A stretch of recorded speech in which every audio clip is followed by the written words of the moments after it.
Hello everyone, welcome to ಚೆನ್ನಾಗಿ ನಮ್ಮ ಸುತ್ತಮುತ್ತಲಿನ ದ್ರವ್ಯಗಳು ಪಾಠದ 16ನೇ ಪ್ರಶ್ನೆ.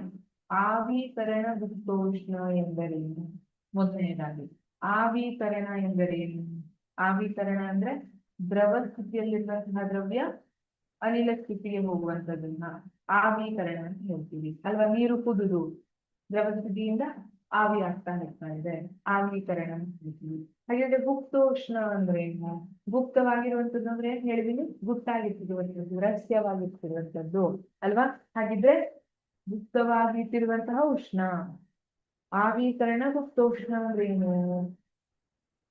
1 kg ದ್ರವ್ಯವನ್ನು ಅದರ ಕುದಿಯುವ ಬಿಂದುವಿನಲ್ಲಿ ವಾತಾವರಣದ ಒತ್ತಡದಲ್ಲಿ ಅನಿಲವಾಗಿ ಪರಿವರ್ತಿಸಲು ಬೇಕಾಗುವ ಉಷ್ಣ ಶಕ್ತಿಯ ಪರಿಮಾಣವನ್ನು ಆವೀಕರಣ ಗುಪ್ತೋಷ್ಣ ಎಂಬುದು. ಈಗ ನಾನು ನೀರನ್ನ ಕುದಿಲಿಕ್ಕೆ ಇಟ್ಟಿದ್ದೀನಿ.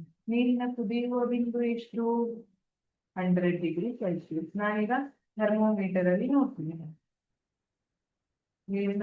ನೀರು ಕುದಿಲಿಕ್ಕೆ ಸ್ಟಾರ್ಟ್ ಆದಾಗ ನಾನು ಥರ್ಮೋಮೀಟರ್ ಅಲ್ಲಿ ನೋಡ್ತೀನಿ, ನನಗೆ ಎಷ್ಟು ತೋರಿಸ್ತಿದೆ? 100°C ಅಂತ ತೋರಿಸ್ತಿದೆ. ಈಗ ಇಲ್ಲೇನಾಗತ್ತೆ, ನಾನು ಜಾಸ್ತಿ ಶಾಖ ಕೊಟ್ಟರು ಕೂಡ ಈ ನೀರಿನ ತಾಪ ಏನಿದೆ ಅದು ಹಾಗೆ ಇರುತ್ತೆ, ಅದರಲ್ಲಿ ವ್ಯತ್ಯಾಸ ಆಗಲ್ಲ, 100°C ಇರುತ್ತೆ. ಹಾಗಿದ್ರೆ ಆ ಉಷ್ಣ ಏನು ಹೋಯ್ತು?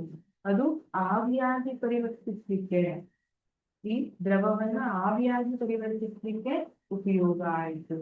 ಇದನ್ನೇ ಹೇಳ್ತಾರೆ 1 kg ದ್ರವ್ಯವನ್ನು ಅದರ ಕುದಿಯುವ ಬಿಂದುವಿನಲ್ಲಿ ವಾತಾವರಣದ ಒತ್ತಡದಲ್ಲಿ ಅನಿಲವಾಗಿ, ನೋಡಿ, ದ್ರವದಿಂದ ಅನಿಲವಾಗಿ ಪರಿವರ್ತಿಸಲು ಬೇಕಾಗುವ ಉಷ್ಣ ಶಕ್ತಿಯ ಪರಿಮಾಣವನ್ನು ಆವೀಕರಣ ಗುಪ್ತೋಷ್ಣ ಎನ್ನುವುದು.